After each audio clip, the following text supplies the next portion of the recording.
Ladies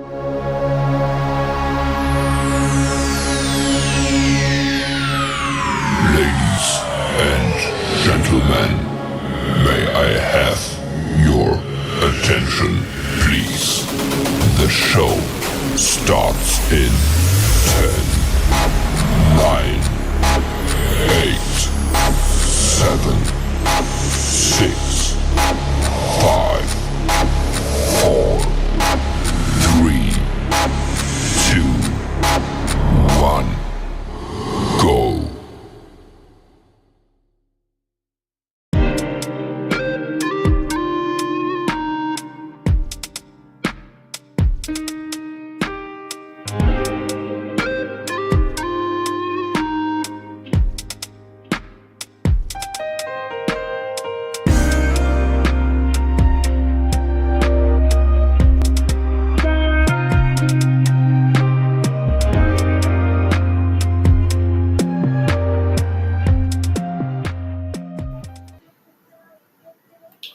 What's going on, everybody? What is going on? What is going on? What is going on?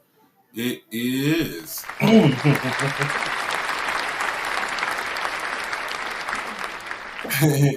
It's your boy Doc Holiday. We back with another HBCU tonight in correlation with HBCU Overdrive. Make sure that you like the stream. Make sure that you comment, share. Most of all, subscribe to the channel. Get everything that you want. Get everything that you need. HBC Overdrive by hitting that notification bell. All right. So we got some things going on today. Had an action-packed weekend today for HBCU basketball. Also had some things going on that's outside of sports, but has something to do with a noticeable, hip hop artist. So we're gonna get into that. We're gonna get to that in just a little bit, but make sure that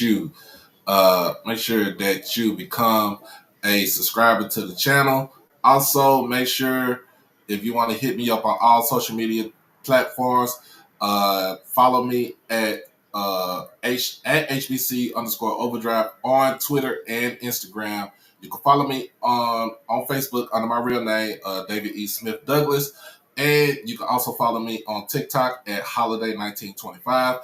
I promise y'all, I'm gonna promise y'all that I'm going to start doing a lot more individual type little shorts for the channel, and to kind of get it promoted and get it broadcasted out there to the masses, because we all need it. And you always see I'm in my Jackson State gear. It's a good day to be a Tiger. But it's also a good day to be in the HBCU diaspora. Also, if you want to become an exclusive member, all you have to do is just hit the join button on the channel, become an exclusive member. We're still working on trying to get everything back down to one price. But once you do that, you get everything exclusive. You get pretty much anytime I go online, you'll become part of the community. You'll get to join yourself as far as doing polls and everything like that, member shout outs, everything that you want to get from becoming an exclusive member, you would get that from me. And last but not least, you can always hit up the Cash App, the PayPal, and the Zelle to donate to the channel. This does not pay for itself. We have to make sure we keep this going. You see it on the ticket below. You Cash App, HBCU Overdrive, PayPal at David Smith 1925, and then Zelle David E. Smith 30 at gmail.com. Like I said, we do this once you when you become a subscriber, when you become an exclusive member, when you donate to the channel, your money goes toward things like future initiatives. It goes towards travel. It goes towards equipment. Um, but it does not go towards the pocket. It don't go towards the pocket like that.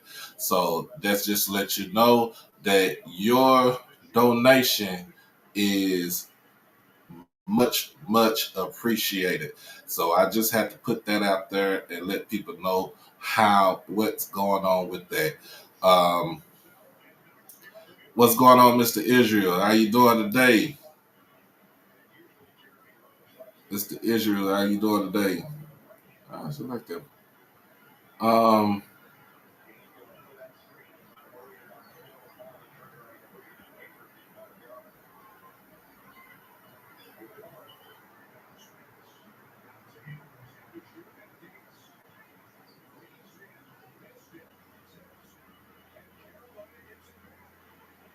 hmm,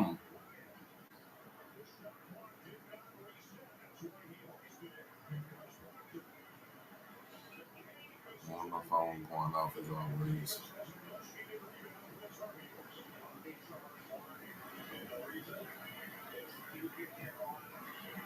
Yeah, we just love HBCU basketball. But before we get into all that and we get into the meat and potatoes of the show, y'all know how we do it. We gotta go ahead and get that good sponsorship uh, rolling.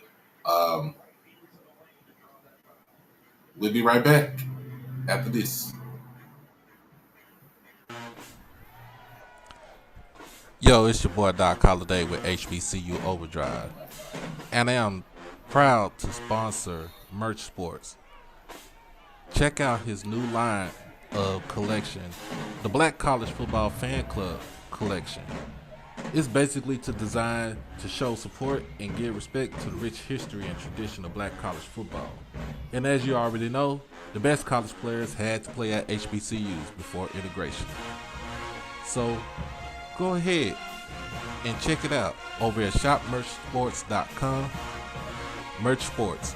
Merch for the sports enthusiasts. And we are back. We are back. We are back. I got a message. uh, I got a message from one of my friends from HBCU Nightly saying she's going over to the stockyards. I'm looking at her like, already, I like that. I don't fool with the stockyards. I don't go to Fort Worth like that. but man, I don't fool with stockyards and everything. So first thing first, and this is I'm gonna put this out there. Um, I'm gonna put this out there. I don't know if y'all seen this post. I put it out there earlier today, this morning. This is something that I woke up to this morning. Um, Miss Sanaya Burks. She is a senior at Rice High School, which is approximately probably like 35 minutes south of Dallas, on I-45 going towards Houston. Uh, pretty much from where where my youngest daughter is currently at in Corsicana. Um, last night, I think this was senior night last night. I don't know who the opponent was, but this young lady went on a rampage out of this world last night. And when I'm saying a rampage, I'm talking about a rampage. Uh, she ends up scoring 75 points in the game. She also had 19 rebounds, but the most astonishing stat that I saw was that she had 15 steals, not assists, none of that stuff. 15 steals. She had a 75-point triple double.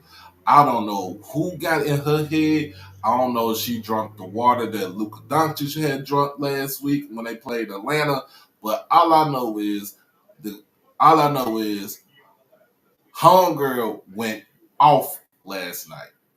And if you listening to me, you watching this, I'm giving you her stat line from last night.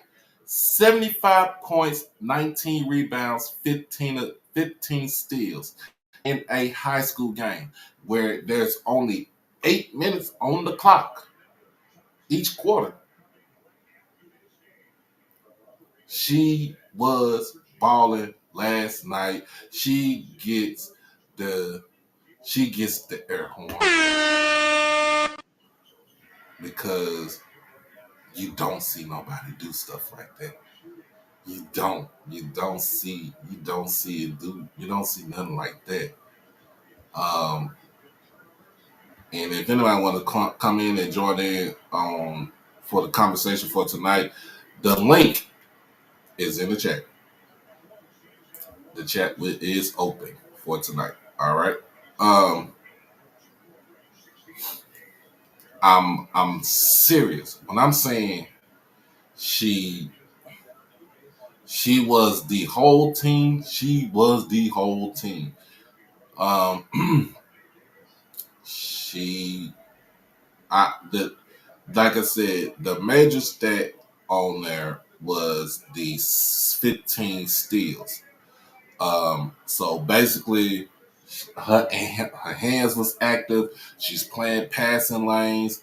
Um, she's getting down and dirty in the paint with the rebounds, with especially having 19 rebounds, and of course, 75, 75 points scored in the game, and it was nothing that other team could do about it. Just I'll be like, who does that? Who does that?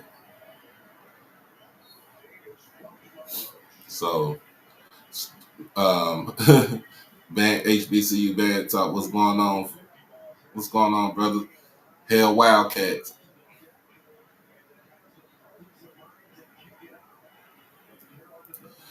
But a 75-point triple double, I have never seen that done before in my life.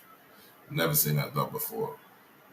Um, she must have had the ghost of Kobe in her or something because, like I said, I've never seen that. I never seen that before in my existence.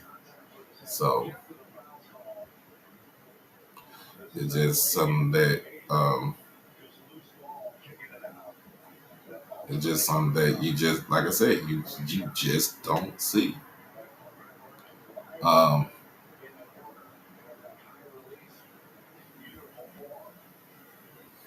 something that you just don't see. But yeah, let's get into some HBCU basketball. All right, let's get into some HBCU hoops roundups. All right, so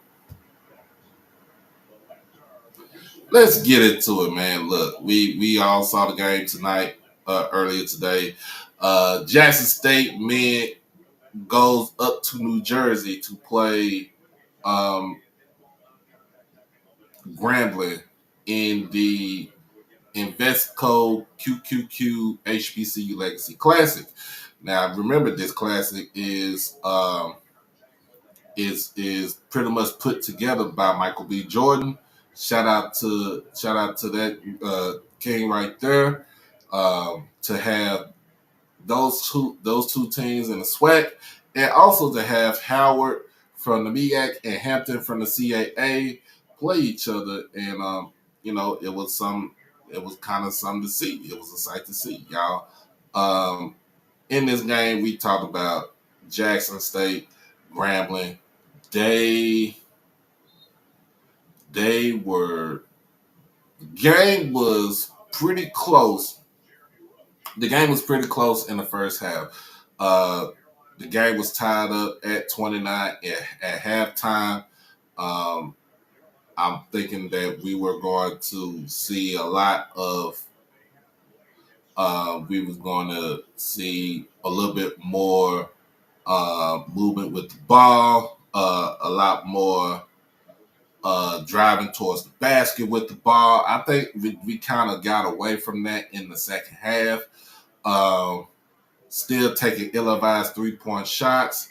Um, Not being, we crashing the boards, but not being able to capitalize on the putbacks. Um,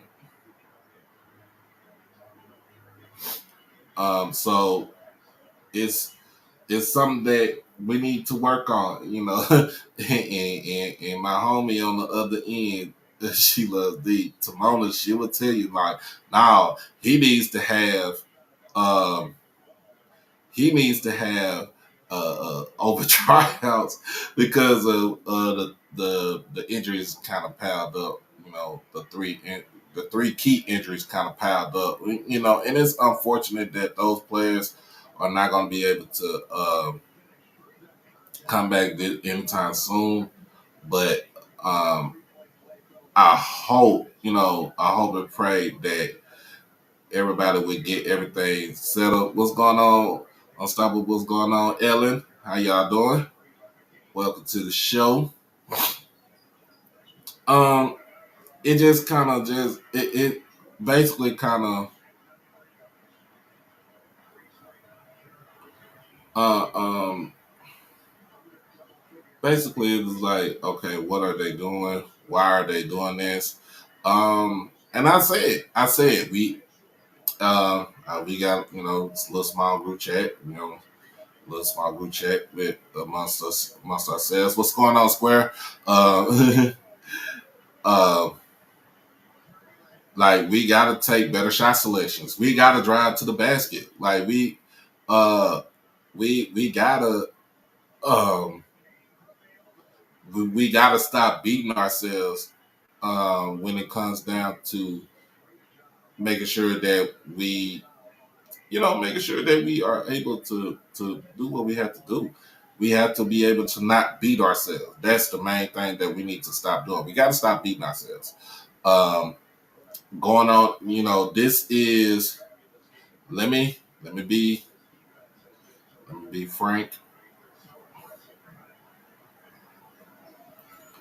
Go to the store.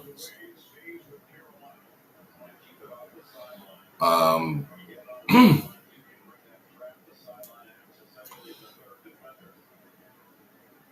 we have lost the last 3 games. Um, we have lost the last 3 games. 2 on the road in Florida. This one at a neutral site game because it was not a home game. Or it's really supposed to be a home game for us, but it's a neutral site game in New Jersey.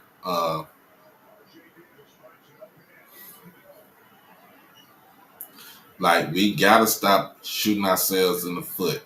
And I'm gonna be like Della Reese from Harlem Nights. Here you go. Here you go. Shoot me in my pinky toe. Hey, we gotta stop shooting ourselves in the foot. We gotta stop shooting ourselves in the foot. So it's just some things that we gotta do. Hopefully, when we get back home, we do have Southern coming into town, and we do got Southern coming into town on Monday. Hopefully, we get back to we can get those players back into Jackson well rested and be ready to play against the Jaguars of Southern University. Of course, Little Small Boombox Classic on the basketball court. It'll be a good sight. It'll be a great game to see. Hopefully, we'll come out with the win. And my resident Jaguar on here.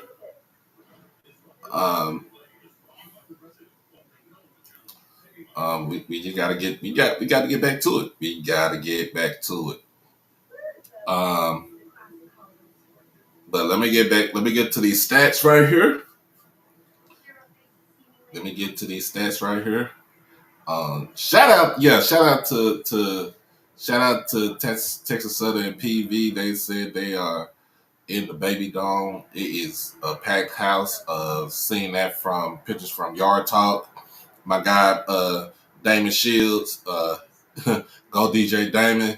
You know what I'm saying? He's sending a video to me on Twitter.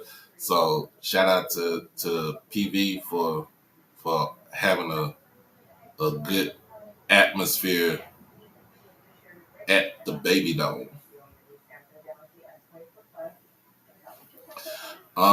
So let's get into it.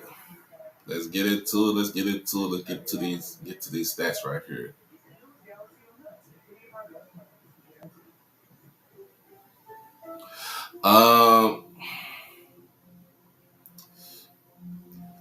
Player with the highest score is Kent Evans Jr. 15 points. Also had 5 rebounds, 5 assists, 1 steal, 1 turnover. So that was a good thing that he had. But with him, he was 4 of 15 from overall, 3 of 10 from 3-point range. But he was 4 or 5 from the free throw line, which is a good thing right there. The main thing about Ken Evans is he's not the type to blow somebody off the dribble. He is a catch and shoot type person. He really not a catch and shoot. He's more of a set. He's a set shot person. So he has to be in a certain spot in order for him to get the shot off.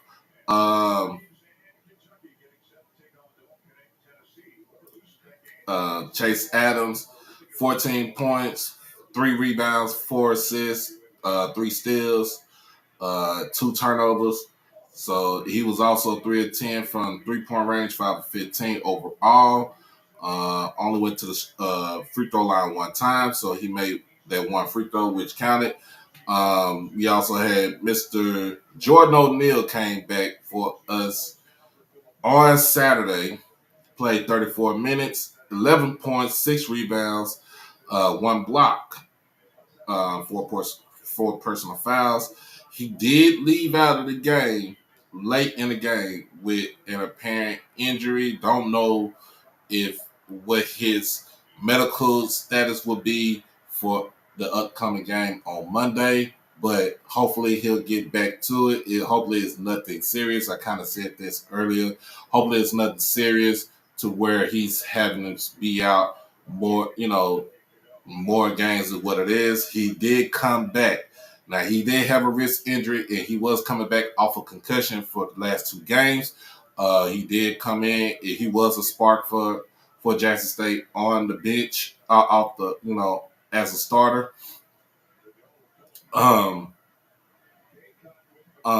I think in a sense, playing an 8-man rotation is good when you going into pretty much almost conference play, and I kind of understand the reason why Coach Mo is doing this because of the key starters that he has out with Romello Mansell, who's out for the season. Also with Deshaun Ruffin, who was out, who been out since the season before the season even started. But I mean, like, you kind of had to we kind of had to go with what we have, and there. What can we do? I don't think we can hold basketball tryouts within in the middle of the season because I don't think it don't work like that. It don't work like that. It could have been done like right before Christmas time or after Christmas, when we had our break. But other than that, we are in conference play, and pretty much conference play. You got to go with what you got. You got to go with what you have. High score for Grambling was T. Michael Moulton with 19 points. Man, that kid was balling today.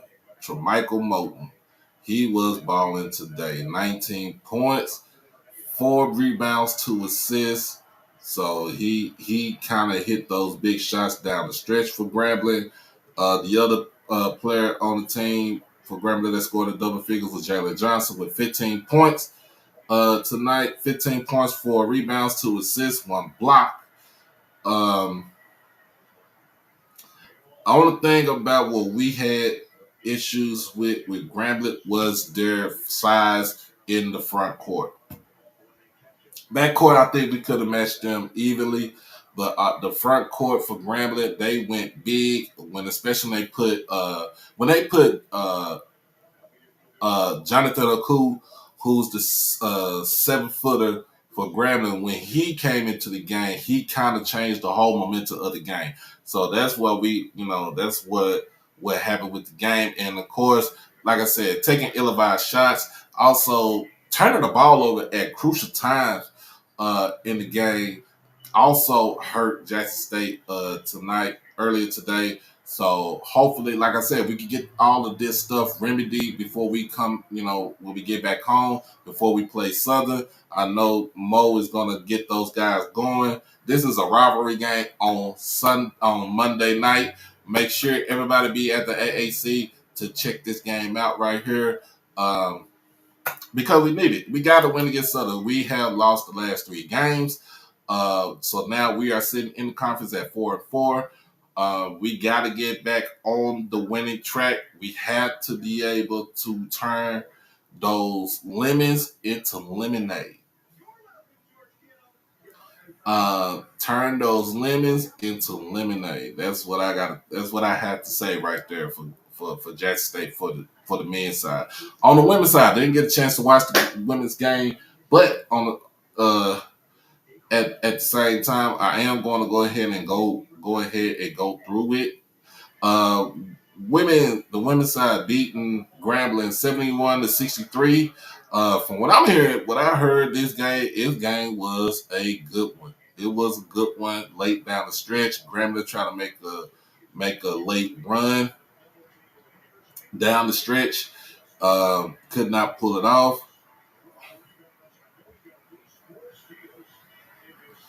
Couldn't pull it off. But I will say this. Maya Crump, 19.6 rebounds, 1 assist, 1 steal. But she had 4 turnovers. I mean, we got to get those turnovers. It was a cat fight. It was a cat fight.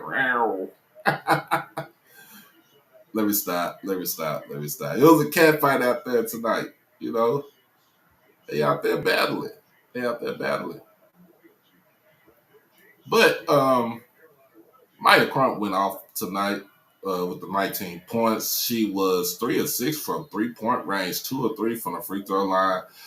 She shot basically 50% from the field the whole game. She shot 50% from the field the whole game, which is a good thing right there. Tilly Bowler had 14 points, 6 rebounds, 2 assists, 1 steal. 2 of 7 from 3-point range, 2 of 4 from the line. We got to get those free throws. That free throw average back up. Got to get that free throw average back up, Miss Bowler. But you went out there, you was balling.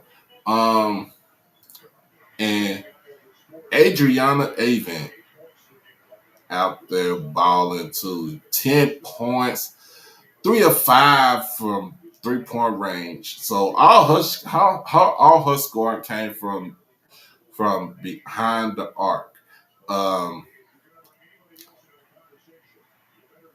But I will say Angel Jackson, 6 points, 9 rebounds, 8 of those defensive rebounds, 1 steal, 6 block shots. She was the anchor in the middle, and she has to pick up that. She's gonna have to pick up that slack since Daphne White is out for the rest of the season.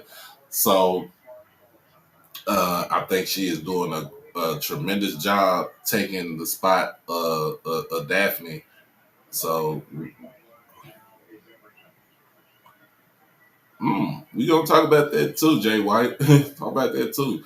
But in conference play, this basically puts Jackson State at 8-0.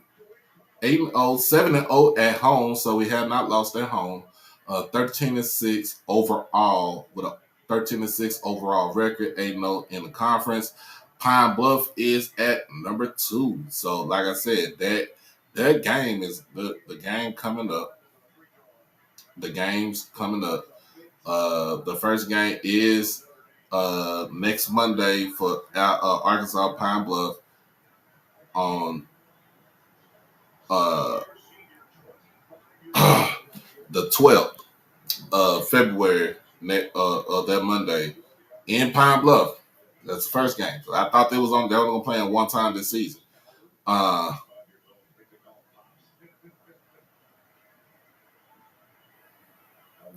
So, my whole thing is we'll see what happens right there. Y'all only have 7 players for women's basketball, right? Wow.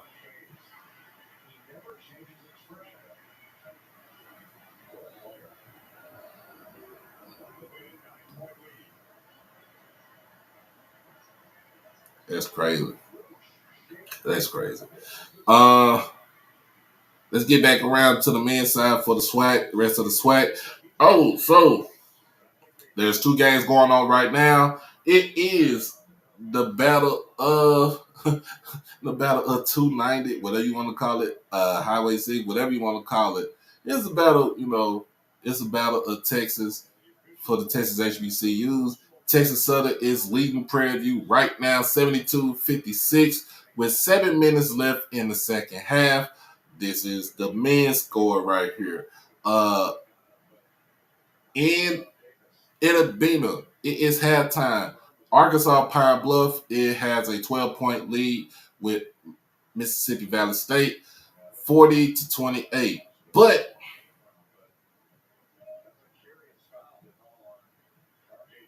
no, the Kobe plane crash was January the 26th.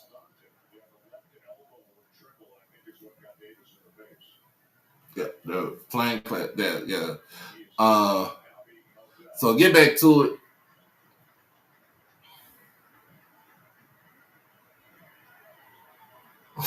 Get back to it. So like I said, Florida, FAMU and Bethune-Cookman are doing their Alabama Slammer tour. And y'all gotta understand, I'm a wrestling fan, so come out with the little jokes right there. But they're on their Alabama tour. So Bethune-Cookman is in with to Montgomery. Came out with 11-point victory today, 79-68. That puts Bethune at 10-11. Also, with this loss, that puts Alabama State at 10-11. Sorry about that, y'all. I'm kind of paying attention to it's Duke versus North Carolina right now. North Carolina's up 88-79 with 43 seconds left in the game.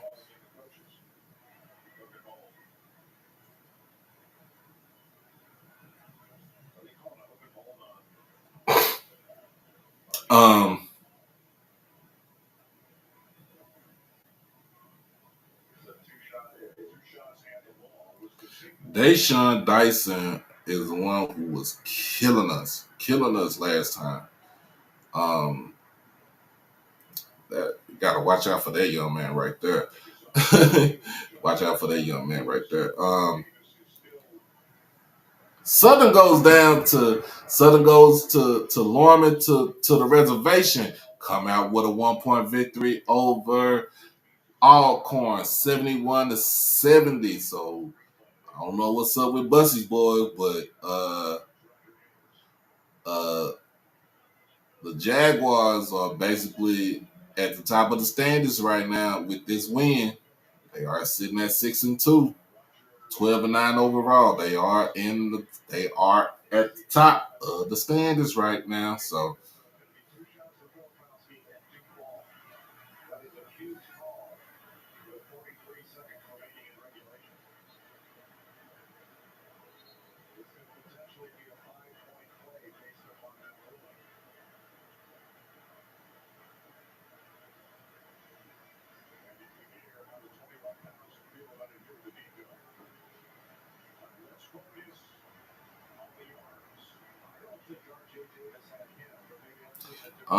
let me see. I'm looking at something.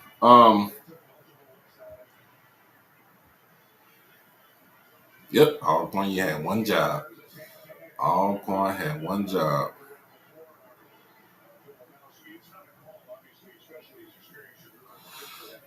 Oh my goodness.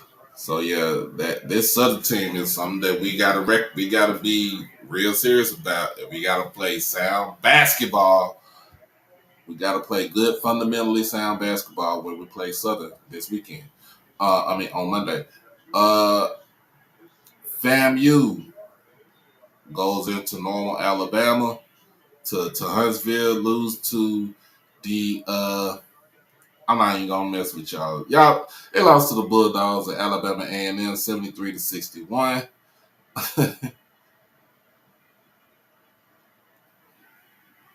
Just don't know about FAMU basketball. And on in the MEAC, man. So we're in the MEAC on the men's side. And these are all final scores. I want to check out this attendance from tonight.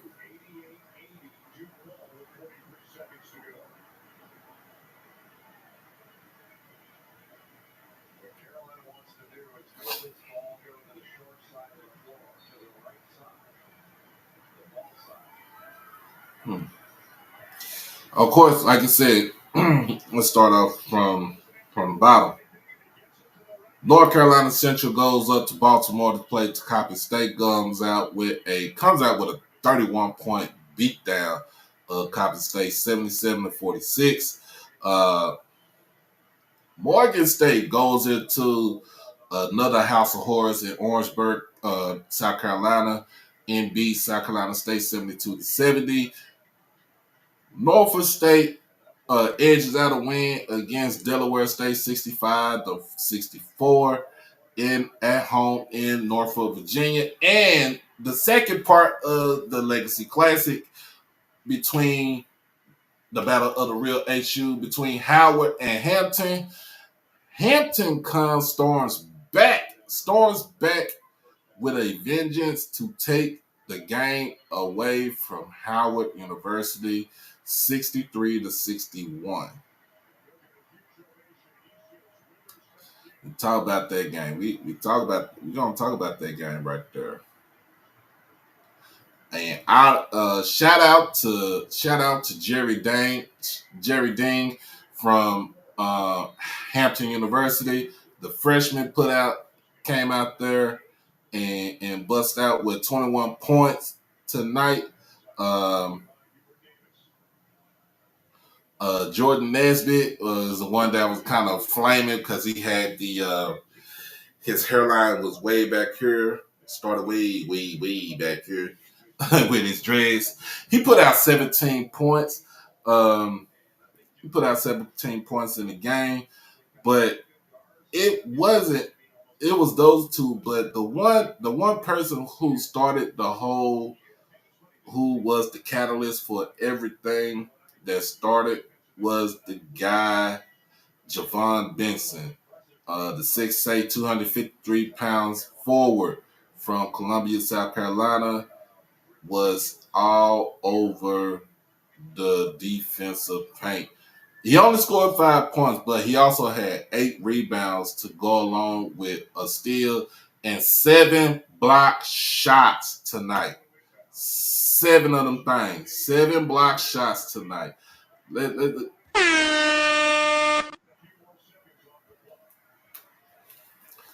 7 block shots tonight, and he was the catalyst to basically get these guys to come back to beat Howard, because at one point in time, Howard was up by, I think Howard was up by as much as 13 points in the game.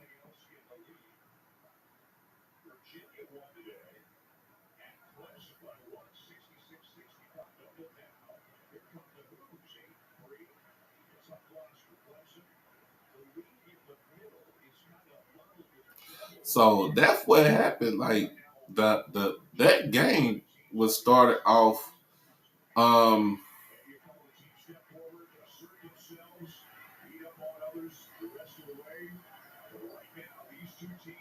and when I say it was started off from Benson's defensive play, it kick started Deng to hit the outside shots. And what I'm talking about, he hit 2 corner 3-pointers with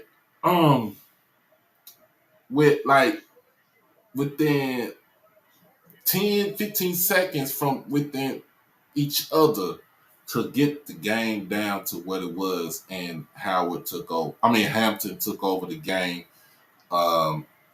This puts Hampton at 5-14, 5-18, and this drops Howard to 9-14 today. They do have a game on Monday against this same Delaware State team, who pretty much lost to Norfolk State by 1. All right, and they're going up to Dover, and that's a house of horrors. That is the proverbial house of horrors up there. From what I'm hearing from them, it is a hard, tough place to play at in Dover.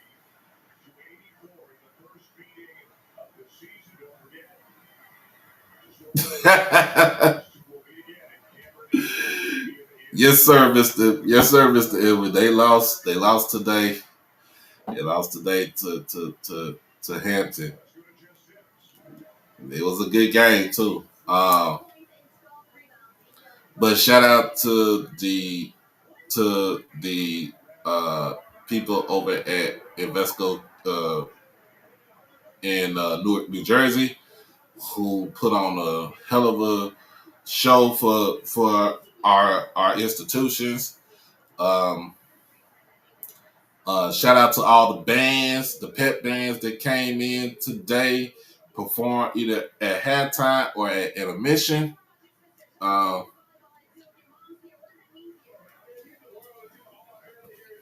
and shout out to Sonny Boom Pep Band in New Jersey, who basically um, brought with Drake, brought Drake on the stage. Talking about Drizzy Drake.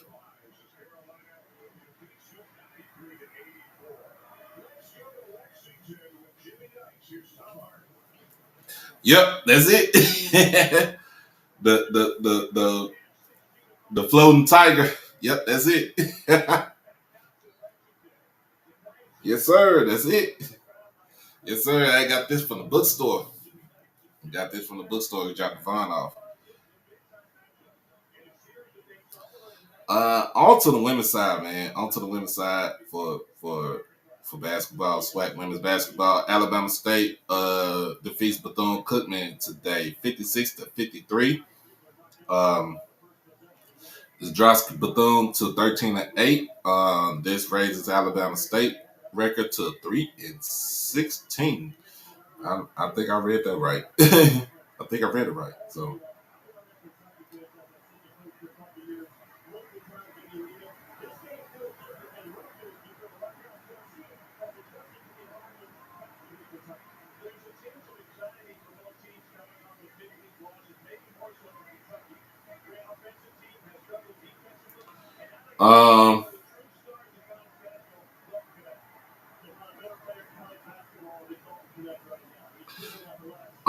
The attendance. I'm sorry. The attendance at the Legacy Classic, I meant to say, was 13,380.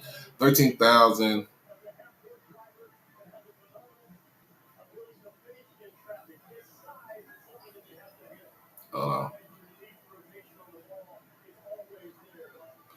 Overall, it was 13,834 at the game today, and that was for both. That was for both games today.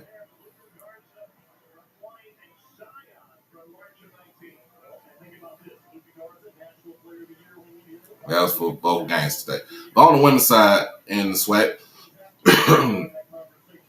Southern defeats Alcorn, so it was a clean sweep on both men's and women's side for Southern Universities. Southern women beat Alcorn 61-58. Just like my man Jay White said, Florida A&M had a 17-point lead on Alabama A&M. Alabama A&M came storming back, won the game by 71-69. Prairie View defeats Texas Southern women 78-65, and Coach Dawn Thornton and her crew down in Pine Bluff defeats the Lady Devils of Mississippi Valley 76-60.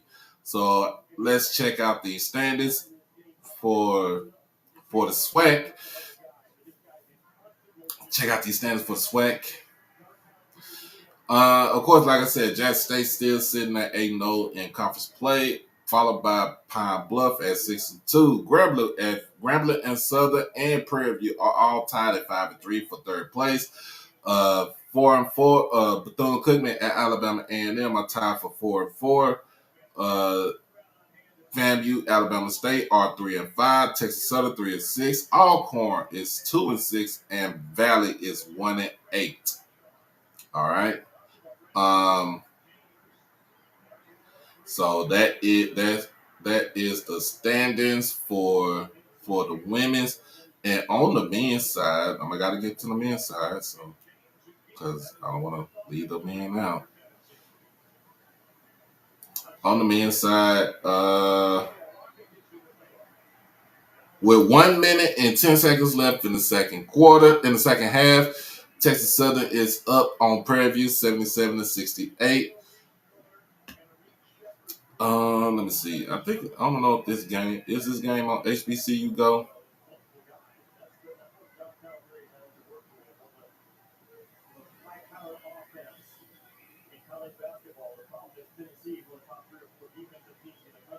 Okay.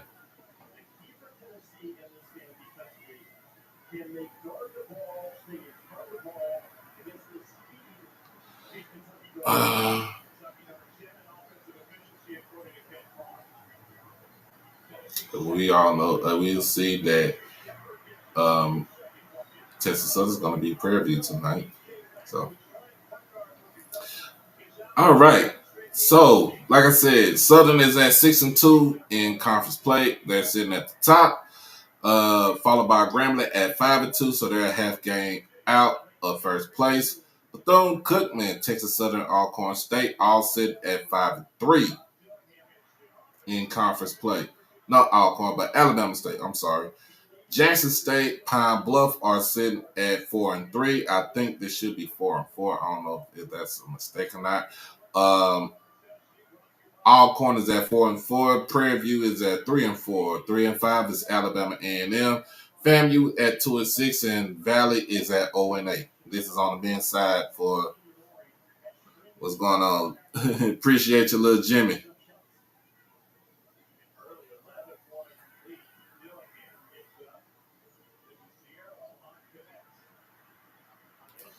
I'm not stopping the slander, but I can't stop the slander if it's out there. I mean, if I'm looking at Lincoln University of California, not Lincoln University of Pennsylvania, not Lincoln University of Missouri. So appreciate you for your contribution, sir.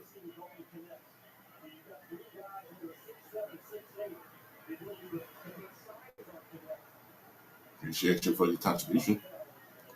That's all I can tell you.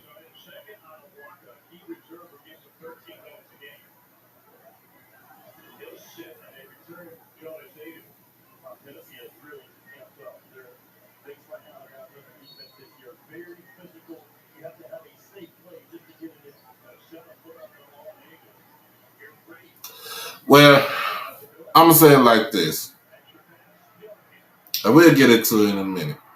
We get into it in a minute, but I don't see is I don't is some things that I see, and I'm just putting it out there. Is what's in is what's written down. So, um,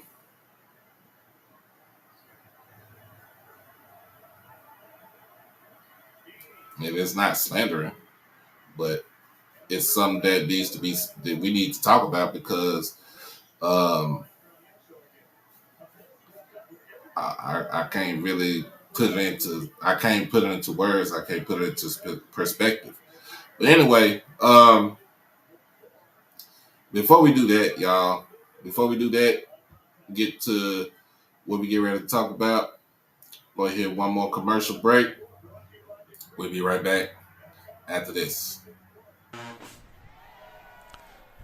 Yo, it's your boy Doc Holiday with HBCU Overdrive, and I am proud to sponsor Merch Sports.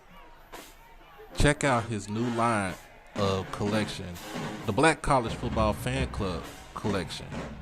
It's basically to design to show support and give respect to the rich history and tradition of black college football. And as you already know, the best college players had to play at HBCUs before integration. So go ahead and check it out over at shopmerchsports.com. Merch Sports. Merch for the sports enthusiasts. We are back. We are back. We are back. So look, I'm just gonna be real with you. Y'all know how I am. I'm gonna be real with you. I'm not gonna sugarcoat nothing. Look, I ain't gonna lie to you. I had to say this.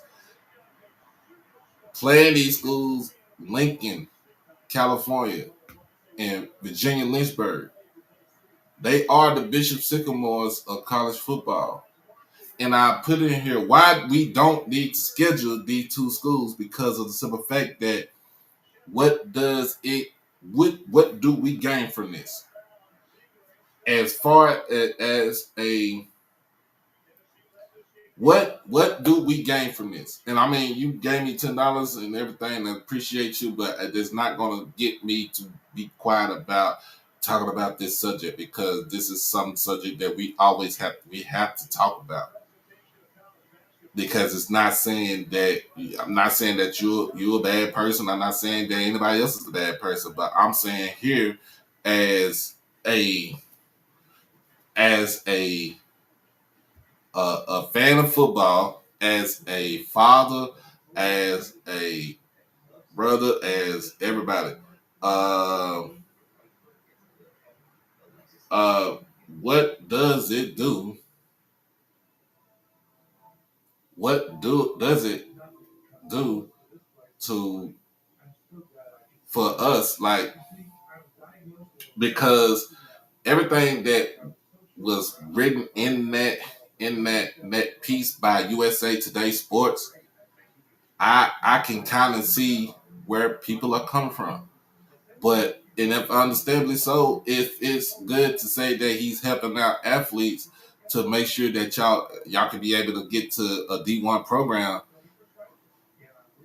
what are you doing this at what are you doing it at what cost? Excuse me, I kind of got you doing it at a cost. It is not, and it's not, we talked about, we read the whole piece and everything, right? Read the whole piece. I read what was going on with Gary Payton. You know what I'm saying? Like, excuse me, I get my light. Read what's going on with Gary Payton and what he had up, why he's upset with the university. So reading that piece, because because the institution caters more to international students because That's where they get the money from, because international students are going to pay anything to get to continue their education. You start up a football and a basketball program to get more local kids come in, to get more other kids, just other kids that are from the state to come in to boost your enrollment. So when you go from 80 from having 88 to almost 177 students, and most of them are either playing football or playing basketball, that's a red flag right there. That is a flag. That is a red flag, a big red flag. Not calling, like, get back to the article, because it's out there now, man. It's out there. Those players who put their uh their future on the line to come and talk about what was going on.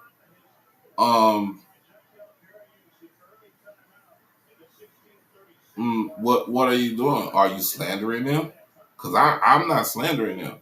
If they're going to speak their piece and they want to speak their truth, we'll let them speak their truth. If they want to come up here and speak their truth, I surely would give them the time of day to speak their truth.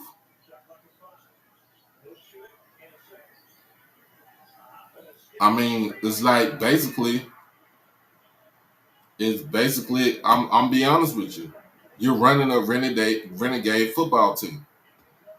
He's running a renegade football team. Um, when you sign a paper, and you just signing it and you're not reading it. You're not reading the fine print on whatever you sign.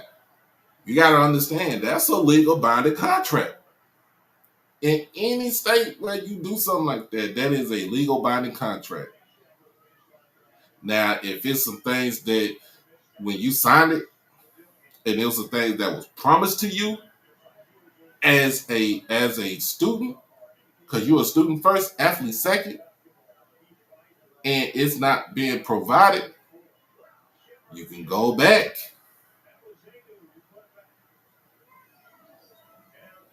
Yeah, tell me about it. I seen the schedule. I seen bro. We tell me. I see the schedule. But you can't sit here and saying I'm bad mouthing the program, because all the stuff is out there.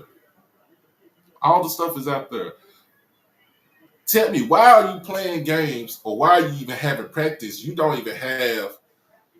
have a certified athletic trainer. We had this issue a couple of years ago with Alcorn. They didn't have a certified athletic trainer. Why? The contract ran out. They were part-time. What we do, Jackson State. Is when Dion was there. Okay, we'll send some trainers there. And then they got some trainers from I forgot what hospital they got them from, but Alcorn was able to go out there and have practice. So if a player injures his knee, or he or separates his shoulder, or something with his foot or ankle or something like that, and you don't have anybody out there to try to treat it before you send them to a medical facility, what are you doing out there? I'm not, and this is like they're saying, I'm not bashing the school, not bashing the school, not bashing you, but we have seen this time and time again. We just talked about this situation a couple of months, but 2 months ago. We just talked about this situation like a month and a half, 2 months ago with Virginia Lynchburg.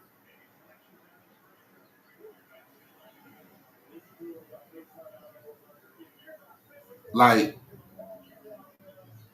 we talking about the head football coach is doubling up as the athletic director.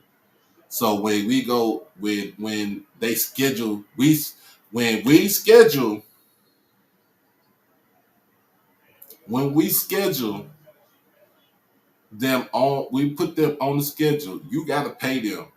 What are they doing with their money? Is it going back into their athletic department, or is it going into their pocket? That's the questions that we have that's the questions that we have right there. Because ain't no way in the world I'm about to give you probably about $200,000-300,000, or even, I mean, just like $100,000, $200,000 to bring you to my spot, beat the brakes off of you, send you back on your merry little way. But is he putting the money back into the program, or is he putting the money into his pocket? That is the main question. That is the main question. And so, there was a second article that was written.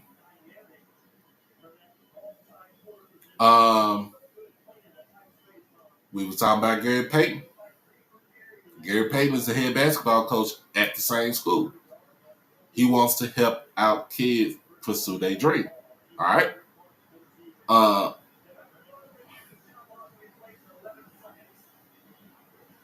let's finish it out. Payton said 3 players left because they were lied to, but he did not provide additional information about what happened or say when the players left. Lincoln's most recently available tax records show that Payton made $112,500 during the 2021 calendar year. Brodsky wrote in an email that Payton was paid an additional $90,000 in the early part of 2022 before the university stopped paying him due to a lack of funds.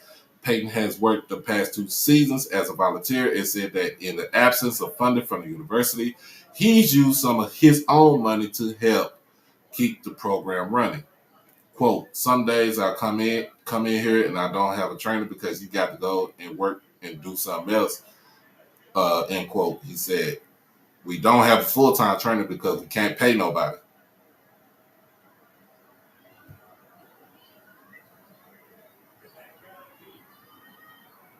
And you're right, Ronald. He don't have the coach there, but he wants to help out. He wants to help out the kids in his hometown. Payton also said the team is behind on payments at Open Gym Premier, the practice facility in Oakland that Lincoln's team uses. No other details on my end. McCann, CEO at Open Gym Premier, wrote in a text message, we got stuff up in here that's going on that's just crazy, Payton said. But it's a time to put your foot down. My foot is down. And so basically the school president shifts the onus onto the coach. Brodsky said Payton should accept responsibility for some of the financial issues. He's spending money like crazy.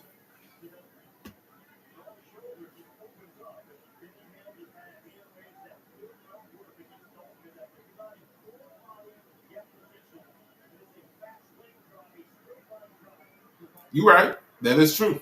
You're right. That is true. Same thing with Alabama. Same thing with.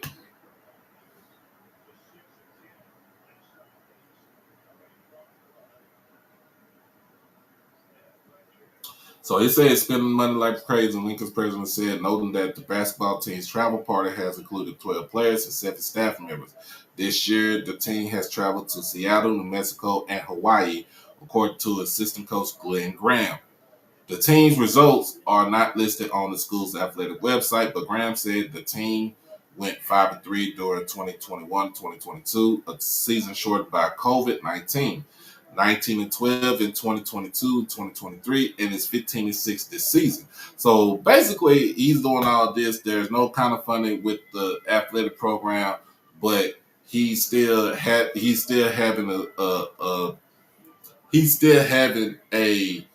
good season at 15-6 right now.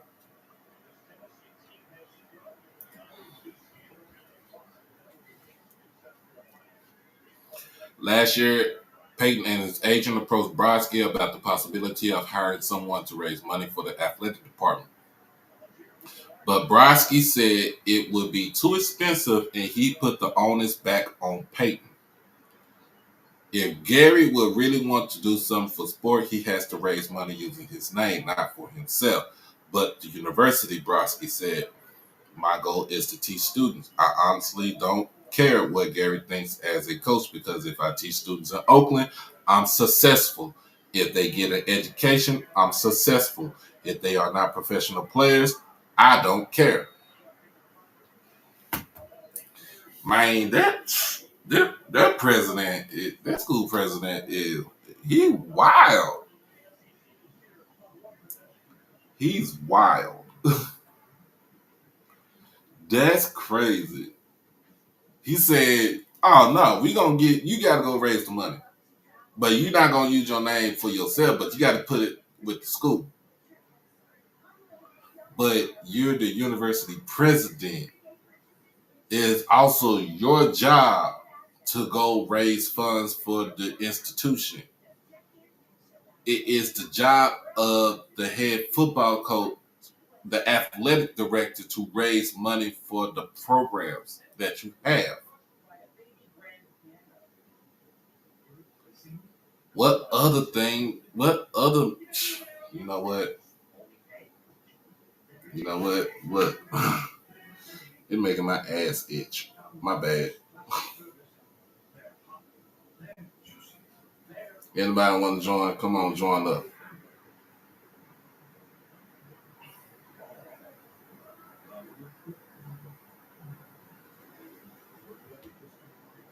Come on and join.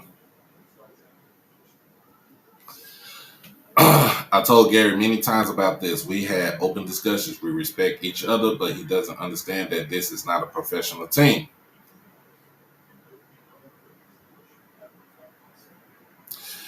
Uh, Let me see this. It's not a professional team. It's not saying he's treating them as professionals, but he wants to give the kids a way to. He wants to give away to see that his kids understand. Like, do this, you got to do this, you got to do that. That's the reason why they're having a successful season right now. If they're having a successful season, I feel like they're winning out of spite of the school president and everything that's going on at the university. Athletic director tells Gary Payton, "You killed us." While watching Payton lead practice last month, Gums predicted success. I'm telling you, give Gary a few more years with the right support, he'll fill the Oakland arena. Gums said, referring to the former home of the Golden State Warriors. But Payton seemed to shoot down the idea when he launched into a tirade about problems at the school. Of Gums' role in the situation, Payton said, I don't care what he do, but don't keep giving me dreams, dreams, dreams. Because all this shit is dreams. Because this program ain't right and my players ain't getting what they're supposed to be getting.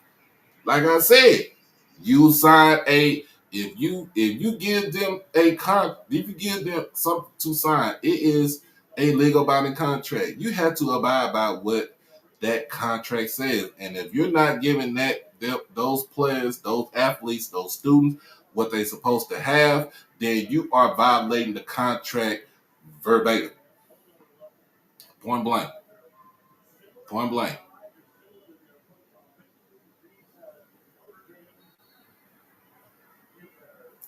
I don't know why the NCAA, as Swag fan, I don't know why the NCAA is not involved, but they need to be involved with this.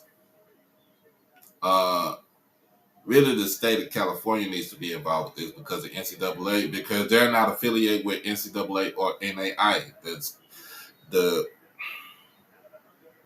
the state needs to get involved with this.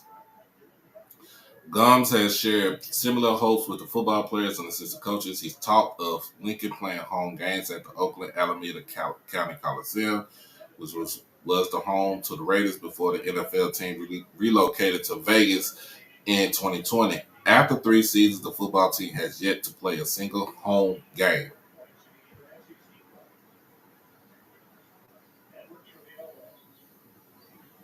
What's going on, Mr. Haynes?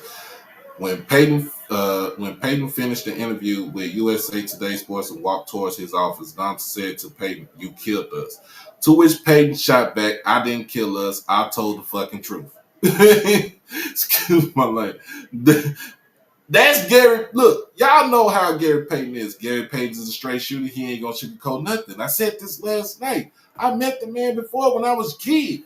He's not gonna sugarcoat nothing. The man was known to be a shit talker in the NBA. He has a reputation of what he does.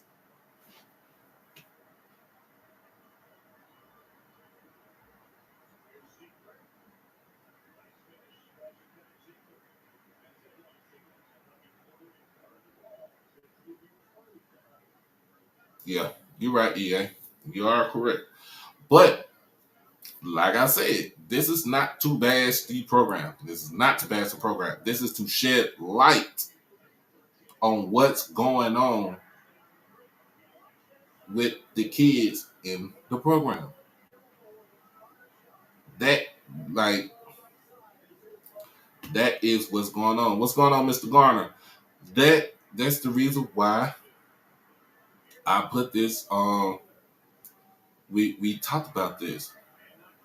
Like, why do we need to schedule these teams?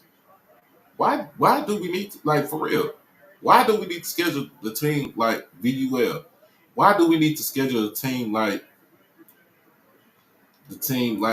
Lincoln, California? Like, for real.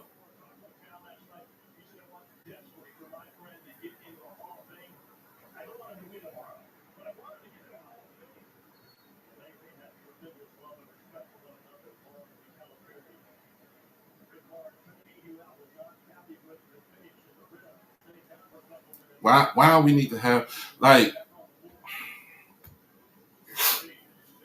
it's not like I said, it's not trashing. It's it's not trashing anybody.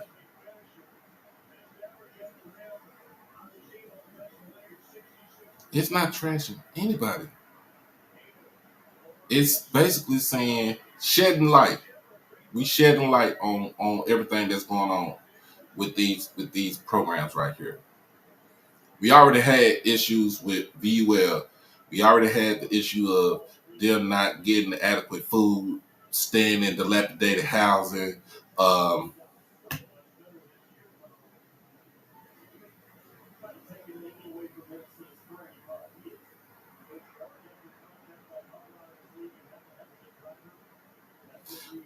but my whole thing is um,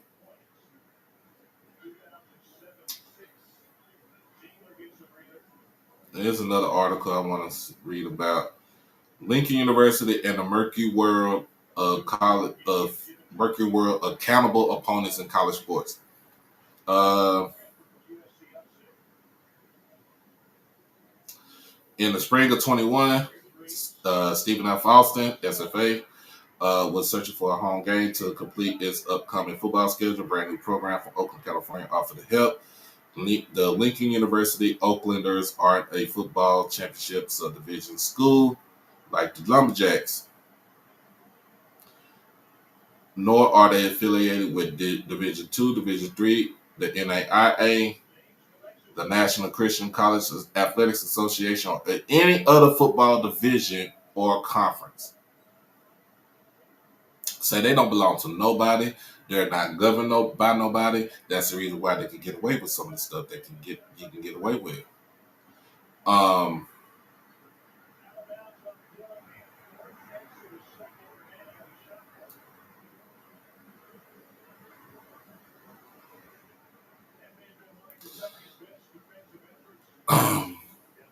but because the Oaklanders are classified as accountable opponent under the NCAA's rules, Stephen F. Austin confirmed the statistics from the game will still count, so they play.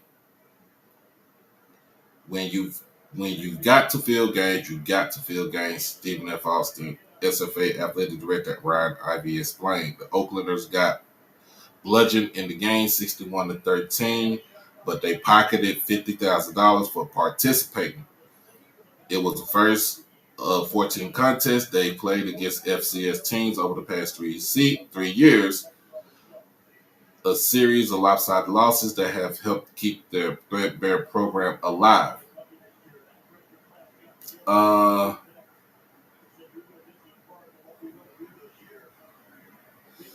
USA Today Sports research found that Lincoln is one of the few college football programs in the country with no ties to a governing body, and beyond the troubling allegations levied by current and former players and coaches about the program, there are questions about how teams like the Oaklanders are able to exist in the first place. How can a school with no football facilities or access to federal financial aid money recruit former Division One football players as Lincoln does? How can a team with meager financial resources still manage to play every game on the road as Lincoln does? And how can a program with no oversight from the NCAA schedule games against FCS schools on a consistent basis? Here's a breakdown of how Lincoln and other schools like it stay alive at the bottom of college football's ladder. So they're about to explain what accountable opponent is. There are roughly 1,100 schools in the NCAA spread across 3 divisions, but sometimes, usually out of necessity, those schools must go outside the NCAA to fill their schedules. In an effort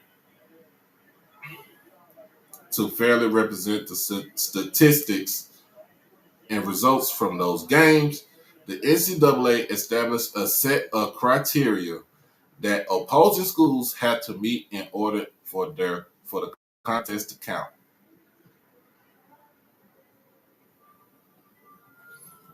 Then in 2015, it refined those rules after a series of athletic teams from dubious schools began appearing on NCAA schedules. So what we talking about, schools like Virginia, Lynchburg. All right.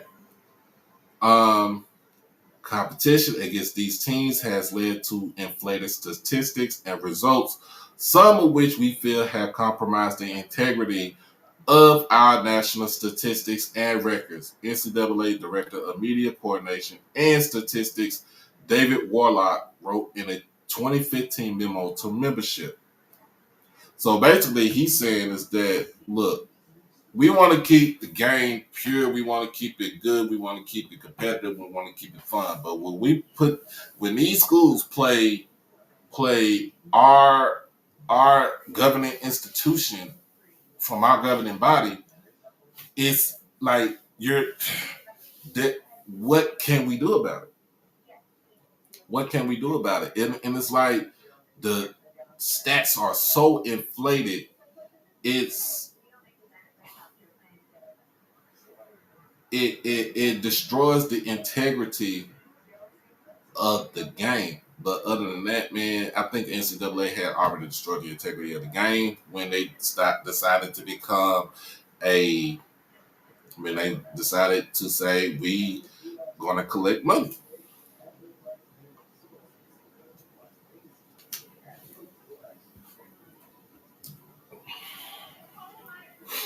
Trust me, we know we need money games, but see, when we do on money game, we go schedule somebody from the FBS.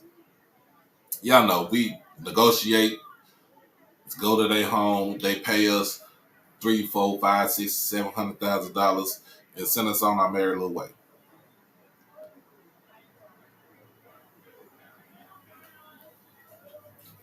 Um,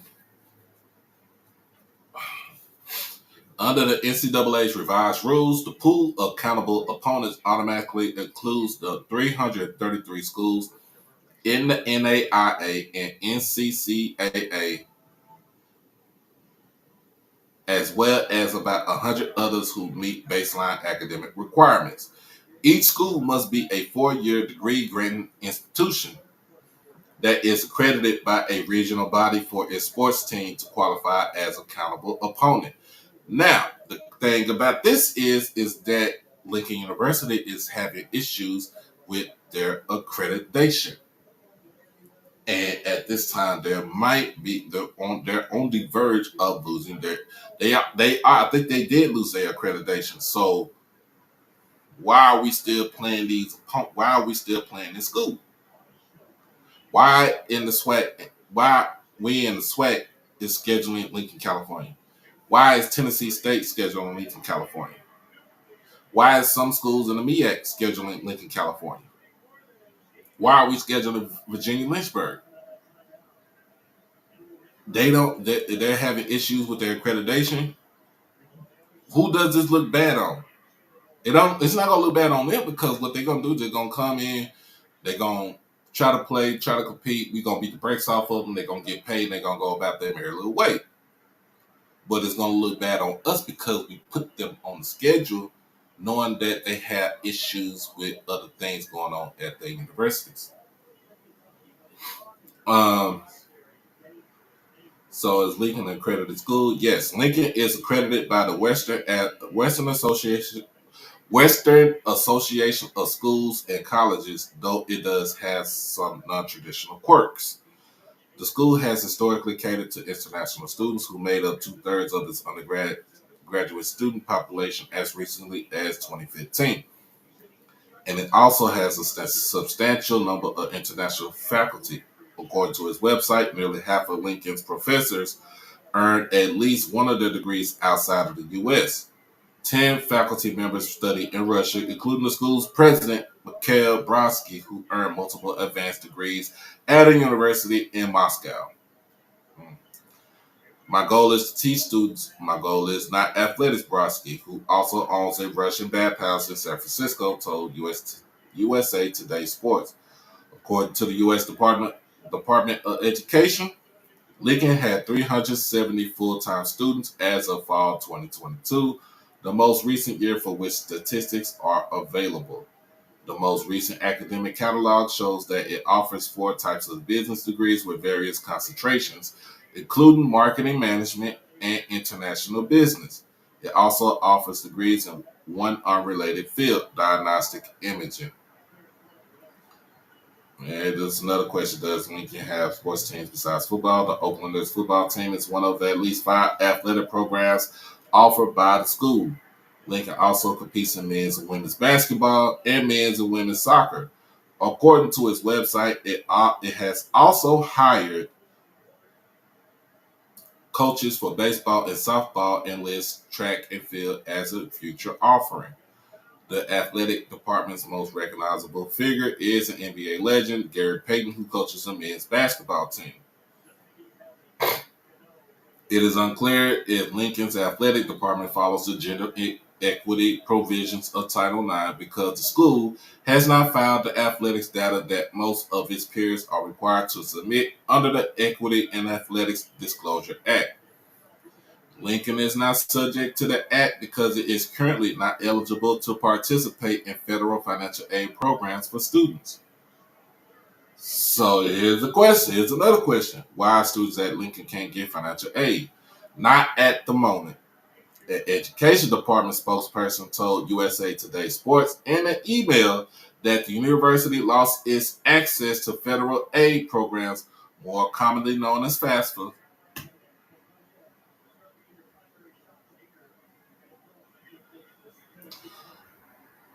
in 2021 due to an accreditation issue. Specifically, Lincoln switched to its current accreditor while it was still under sanctions from its previous one. So they try to do the old okie doke over there. The spokesperson said the education department later found that Lincoln had also not met state regulations, which would have made it ineligible for FAFSA even before it switched accreditors. So they weren't even supposed to. They not getting financial aid, federal financial aid, even when they switched over. They try to pull a fast one on the state, and they feel like if we go through this accreditor right here, we might be able to get federal financial aid funding.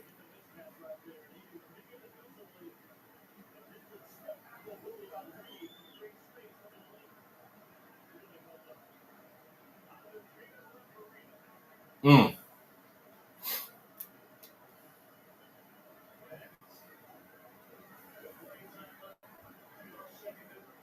And this EA is no way in hell they made money on our game with them. Cross-country flight, hotel meals, bus charter to make money. FAMU will have to pay them $200K or more. No sir.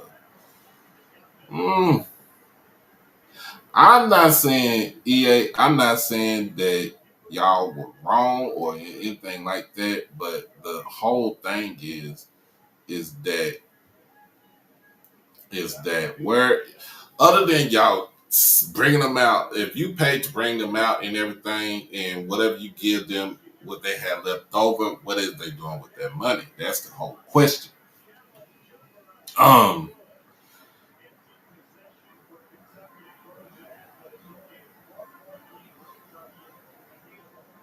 So basically, the school president said that the university has applied to rejoin the federal aid program. I think it's a crime that is taken from us because we didn't do anything wrong, he said.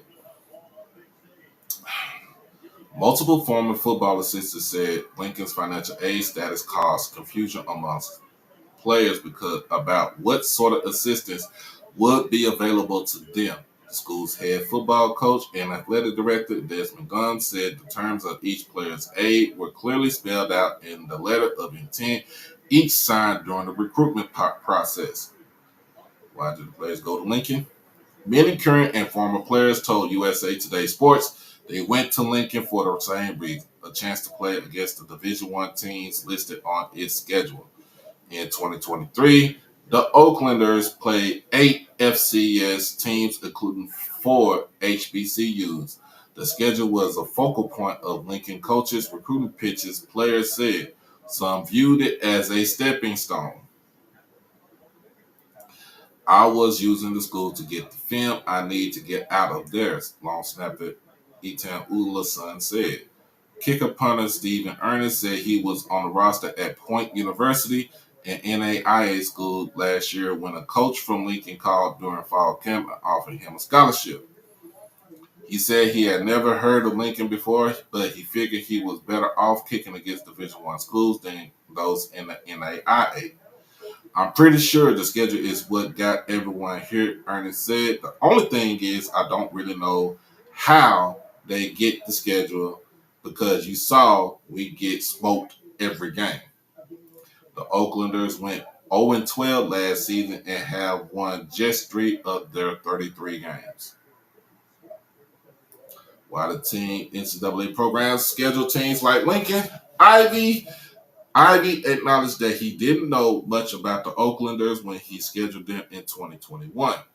All he knew is that they would fit a need. The Lumberjacks had just switched conferences and needed a home game on a specific date that would count toward their final record.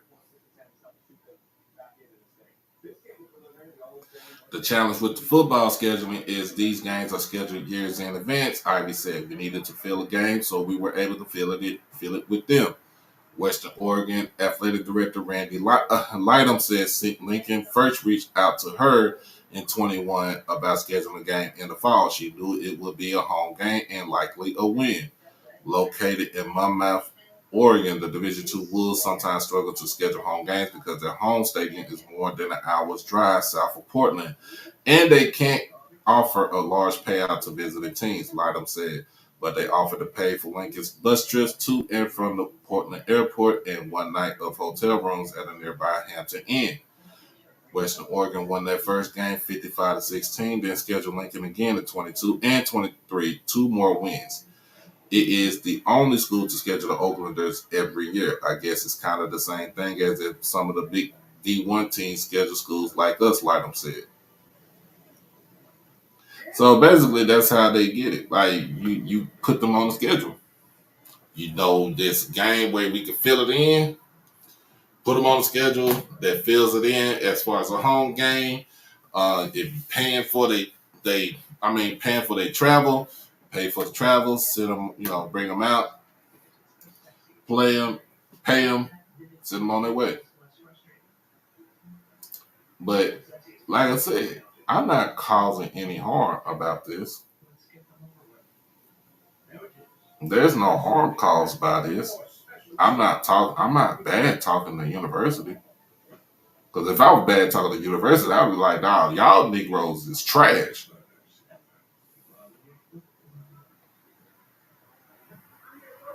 Like y'all are dog water. I'm just saying, y'all are garbage. We talking about bottom of the can dumpster juice.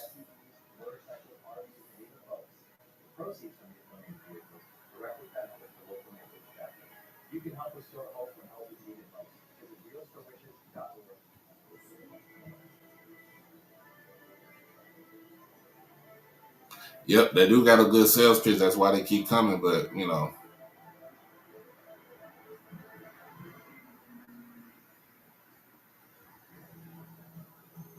Lord Jesus.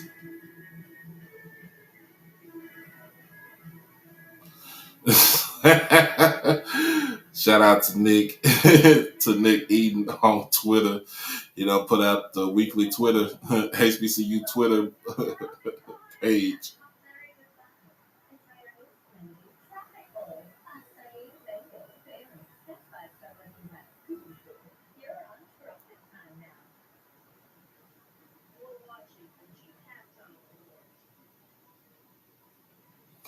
Lord Jesus.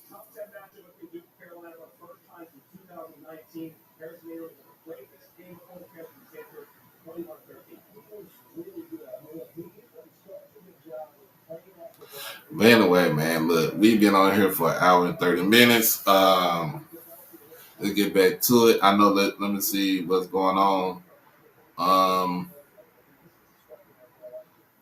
Final Prairie View loses to Texas Southern 80-69. With 3 minutes and 40 seconds left in the second half, Pine Bluff is battling against Mississippi Valley. They're up by 8, 72-64, but this game should not be that close. We shall see what happens. Come back up on here next week. But I just had to say about that. We just kind of need to sit down and kind of refocus why we need to schedule these schools. We don't need to schedule them. Like we don't need to schedule them. Don't want to schedule them. I know me and Jackson, we don't need to schedule them. I don't care. I'd rather go put Delta State back on the schedule.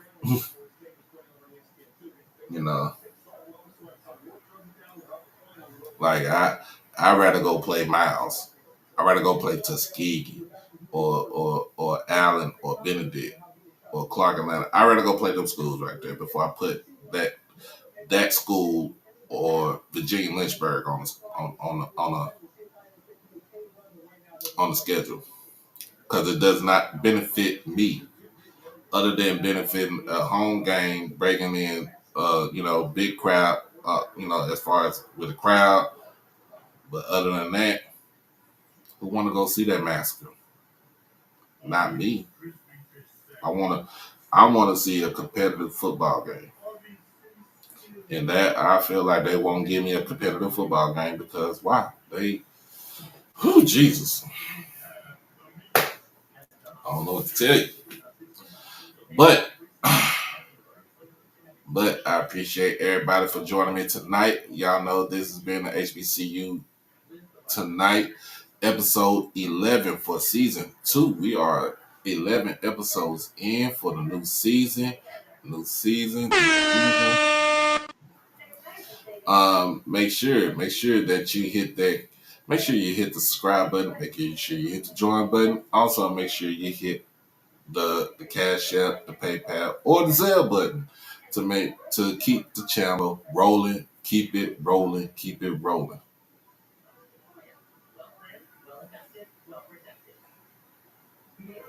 Oh, okay. Yes. Thank you, EA. So, first and foremost, shout out to Russell Wilson for the Denver Broncos for becoming the NFL Man of the Year, the Walter Payton Man of the Year. They did highlight his grandfather.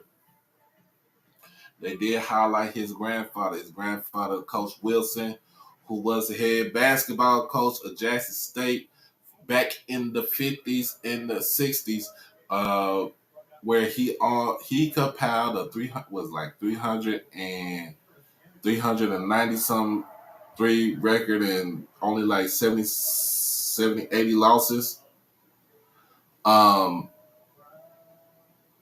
Wild statistic. I don't. Harrison Wilson. Let me pull up his. Yes, Harrison Wilson.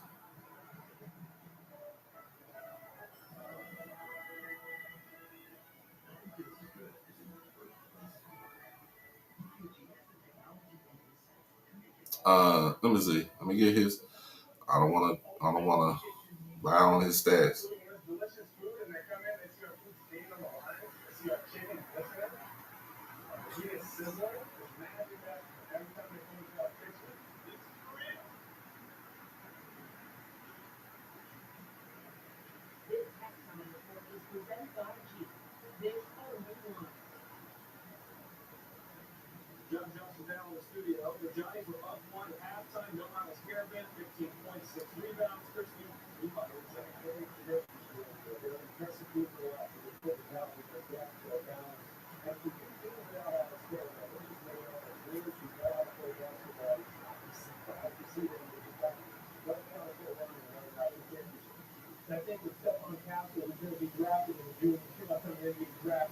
So not only did he served as a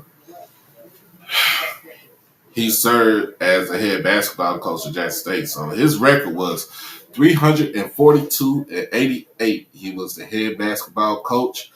At the time, it was Jackson College for Negro Teachers from 1950 to 1967. And yes, after that, he did become the president of Norfolk State University.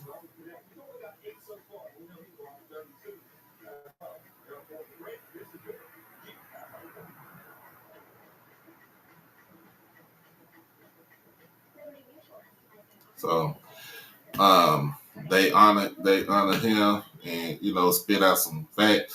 And then shout out to Marquise Bell from the Dallas Cowboys, from my Dallas Cowboys.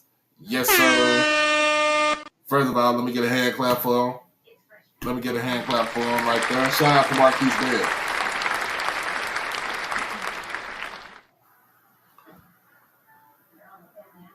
Becoming the eight. Let me see. What do you say, EA?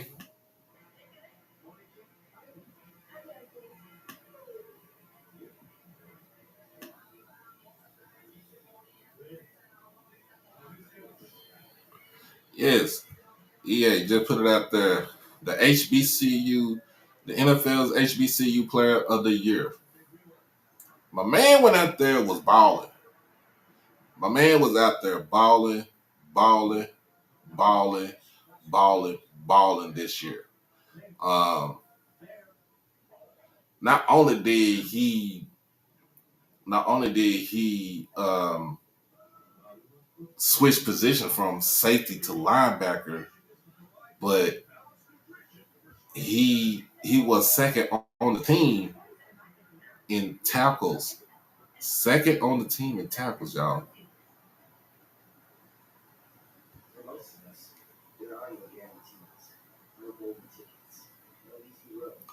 Second on the team in tackles.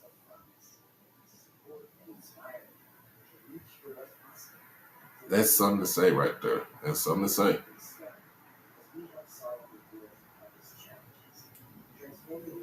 Man had 94 total tackles, 61 was solo, uh, 2 forced fumbles, and 4 passes defended. Played in 17 games, started 12 of them things.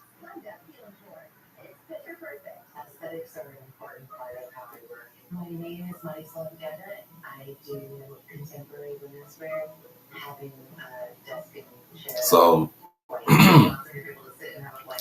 my man was balling out there. He is due. He is going to be due for a nice, good old contract for my Cowboys. And he's the only rattler I'm going to cheer for. He's the only rattler I'm going to cheer for. I'm sorry to say that, but he's the only rattler I'm going to cheer for. shout out to him for getting that honor. Go out there, keep up the good work, man. Um, appreciate what you did for the Cowboys this season. And it's time to go out there and, the shit don't stop. I'm just letting you know. But anyway, y'all. Appreciate everybody for jumping on tonight on a Saturday night. You could have been anywhere in the world, but you are here with me. My Super Bowl pick, y'all. I'm not a fan of either team, but I would rather see the boys. I'd rather see the boys from the Bay get a chip before I see Patrick Mahomes try to become Thanos with that thing. But I have San Francisco winning the game. Close one. Close game. Not a blowout. Be a close game. So that's my pick right there, Mr. Haynes.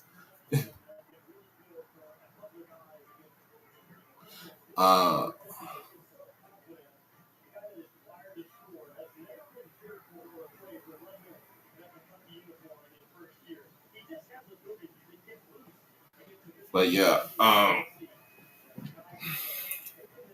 be back on here probably Monday afternoon. I don't know because I think I go in at 4 p.m. I get off at 12.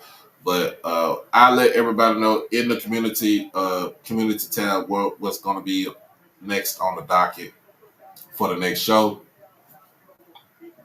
So y'all make sure y'all tune into that and look out for that right there.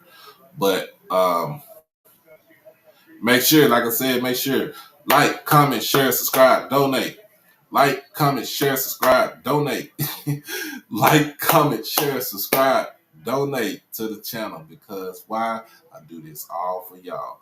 Until next time, y'all be blessed. Y'all stay safe. Hug your loved ones. We out this thing. Till the next time. Peace.